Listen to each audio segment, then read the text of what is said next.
Welcome back, dear students, to the social class. Dear students, in the last class, we have studied about the family. So, in that lesson, we studied about different types of the families, characteristics of the family, and so on. Dear students, in this class, let us study about our constitution. So, in this chapter, that is our constitution, how this constitution is written, what was the background India adopted or urged to write a constitution, the Constituent Assembly of our constitution, the Constitution Drafting Committee and the framing of constitution, the preamble to the constitution, and also we are going to study about the salient features of the constitution, the fundamental rights, duties and directive principles of the state policy that we are going to study in this chapter. Dear students, soon after the independence we had to face lots of problems. So India had to face many problems soon after the independence. The one of the problem is rehabilitating the refugees. What is this rehabilitating the refugees? So after the independence, the India had the partition. India and Pakistan, which were together after the independence, they divided into two parts, that is Pakistan and India.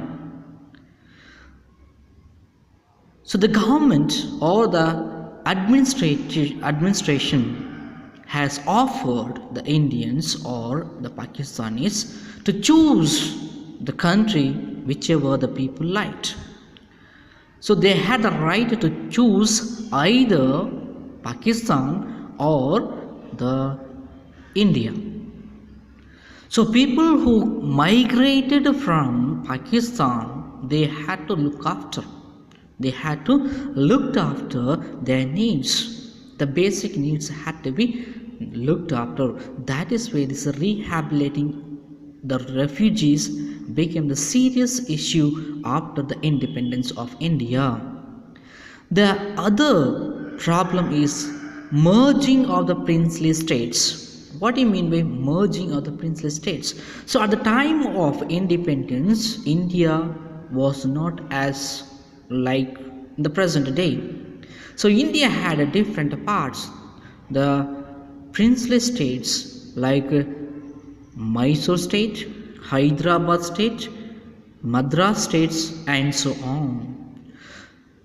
So the leaders had the challenge of bringing together as a Union of India.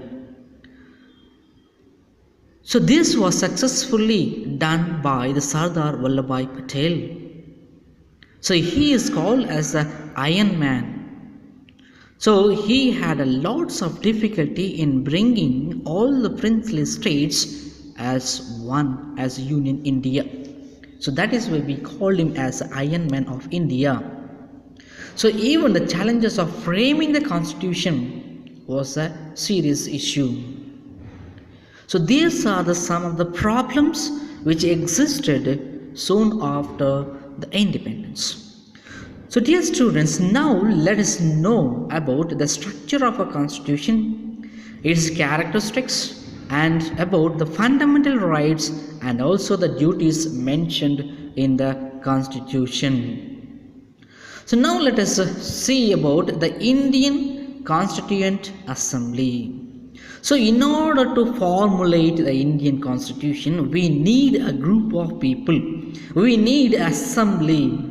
What are the elements that we should incorporate in this constitution? For that purpose, they elected as a constituent assembly. Who are the people who are there?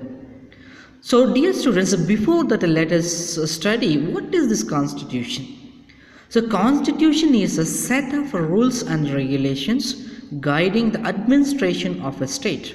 So, it is a rules and regulations in order to guide the administration of a state. So, on the recommendation of the Motilal Nehru and committee and the discussion taken by the meeting of the National Congress, which was held at Karachi in 1939, emphasized the need for the formation of the Constituent Assembly. As per this constitution, the recommendation of the cabinet commissions a cabinet assembly with Indian members, not the foreign members, British members, but Indian members, was formed in the year 1946. So the assembly had 389 members together before the partition. We had a 389 before the partition of India and Pakistan, but after the partition, the number came down to 299. So there were 7 members from the Mysore princely state. Before itself, I said India was not as we see today. Soon after the independence, and also at the time of writing the constitution, we had the India had been divided into different princely states. So as a result, the princely state from Mysore, we had 7 members. So the first meeting of the new cabinet assembly was held on 9th December 1946 to discuss how to go about to constitute the constitution. The next second meeting was held on 11th December 1946 under the chairmanship of Dr. Rajendra Prasad. So other prominent or eminent persons were also present. Who were these people? First of all, Jawaharlal Nehru, Sardar Vallabhbhai Patel, Dr. B.R. Ambedkar, Maulana Abdul Kalam Azad, C. Rajagopalachari, K.M. Munshi, T.T. Krishnamachari, Srimati Sarojini Naidu, Srimati Sucheta Kripalini, the people who attended the meeting, and the prominent people from Karnataka. Who are these people? S. Nijalingappa, K.C. Reddy, Kengal Hanumantaya, Thekur Subramaniam, and others were also present for this second meeting. So in this meeting, what did they discussed? So they wanted to have a drafting committee in order to formulate the constitution. What is this drafting committee? So this drafting committee are the people or a group of people who collect the rules and regulations which were necessary to formulate a constitution according to the need of the people of India. So as a result, the Constituent Assembly formed 22 committees. How many committees? 22 committees, my dear students, and also 5 subcommittees. 22 committees and 5 subcommittees. These 5 subcommittees are the people who examine whatever the 22 committees have formulated the rules and regulations. They can examine, they can eliminate, or they can add whatever it was necessary. And above all, Dr. B.R. Ambedkar was the chairman of one of the most important committee, this drafting committee. And based on his contribution to the framing of the constitution, so he is called as a chief architect of Indian constitution. Under the leadership of him, the drafting committee formulated the constitution. So other members of this committee were N. Gopalachari Iyengar, already Krishnaswamy Iyer, K.M. Munshi, T.T. Krishnamachari, and some other eminent statesmen were this under the 5 subcommittees. Now let us see how they had formulated the constitution. So the Constituent Assembly took 11 months and 18 days to complete its work. How many months? 11 months and 18 days to complete its works. So during this discussion, various laws enacted by the British government, they were studied. So the laws like 1909, 1919 and 1935, and also together with this, the British parliamentary system, the American Bill of Rights, the social directive policies of Ireland were studied. After studying all these laws, the committees took some of the elements and incorporated to our Indian Constitution. Finally, the Indian Constitution was approved on 26 November 1949. But it came force on 26 January 1950. This day, January 26, is celebrated as a Republic Day. So you may wonder, though the Constitution was approved November 26, 1949, but it came to be force only in 26 January 1915. So this is in order to commemorate the incident which took place in 1930. So the demand for Purna Swaraj, that is a total freedom for India, was adopted at the Lahore session which took place on January 26, 1930. So only to commemorate this event, that the new constitution was adopted on January 26, 1915. So dear students, having formulated our constitution, let us see how this constitution begins. So that we call it as a preamble to the constitution. So the Indian Constitution has combined in itself the best features of a different constitution of the world and has its own preamble. So this preamble differentiates from all the other constitution of the world as one of the best constitution of the world. So the preamble contains the fundamental policies and ideals of the constitution. So it is the sum of the structures, values, principles and goals of the constitution.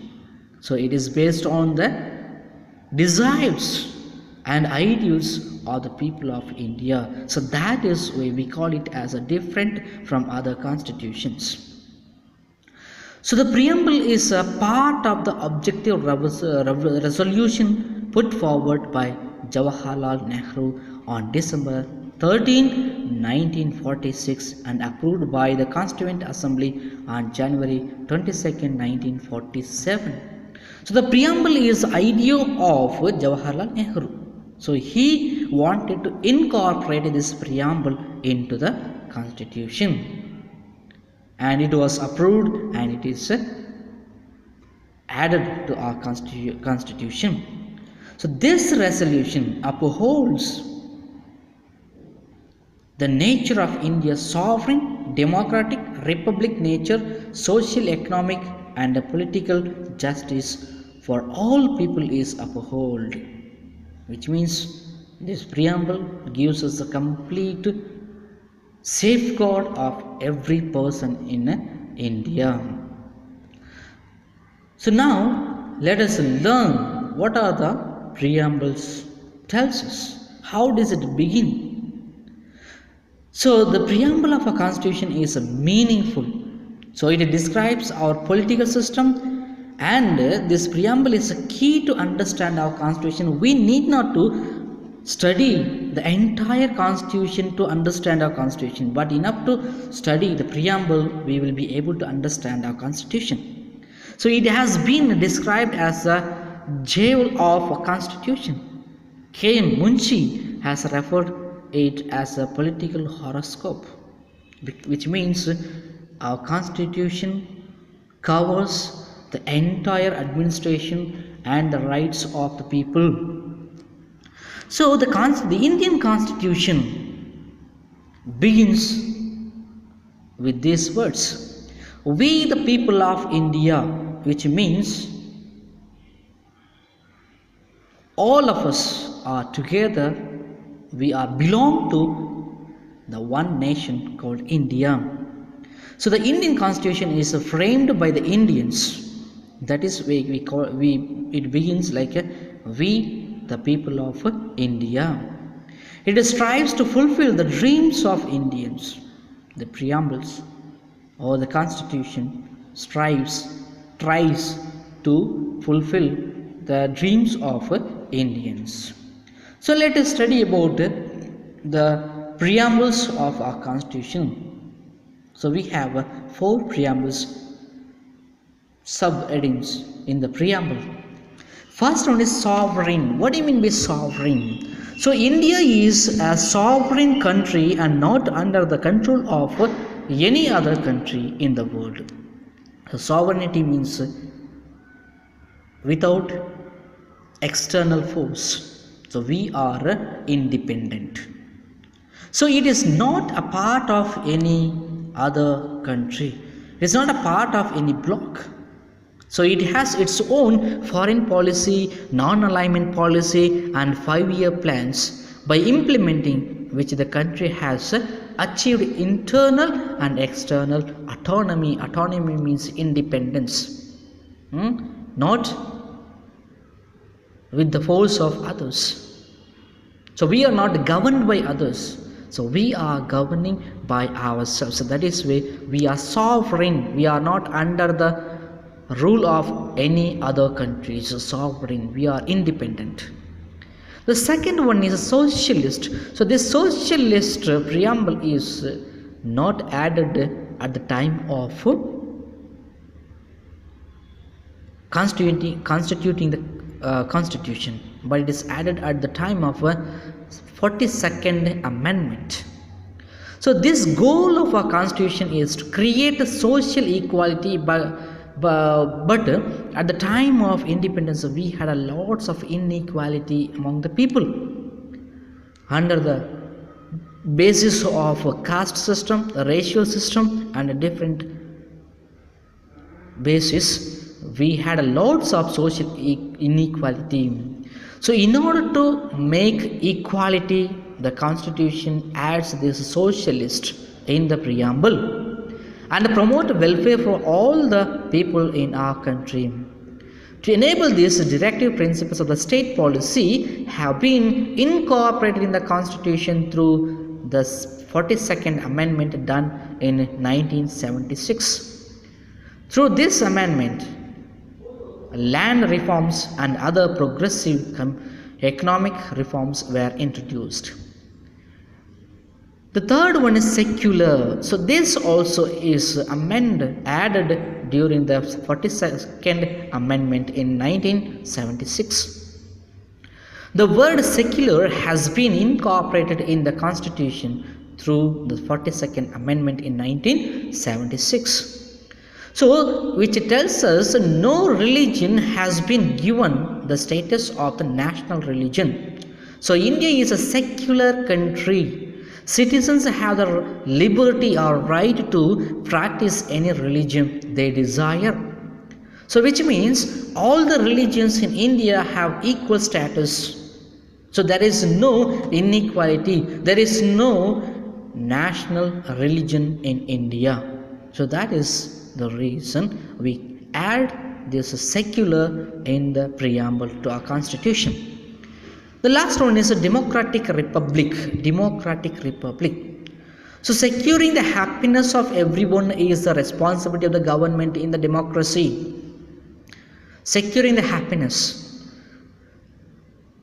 So the main job of the government is in order to provide happiness, which means the government have to provide whatever the desire the people have. The problems are solved through discussions. Elections are held every 5 years through universal adult franchise. Universal adult franchise means by casting our votes.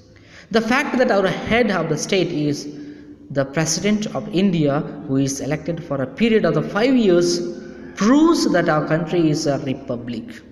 So every 5 years, the president changes. The president has to change every 5 years. So this shows that we are a republic state. So that is the reason why we have incorporated these four elements in the preamble of our constitution. So this constitution of our nation became the rich by these preambles.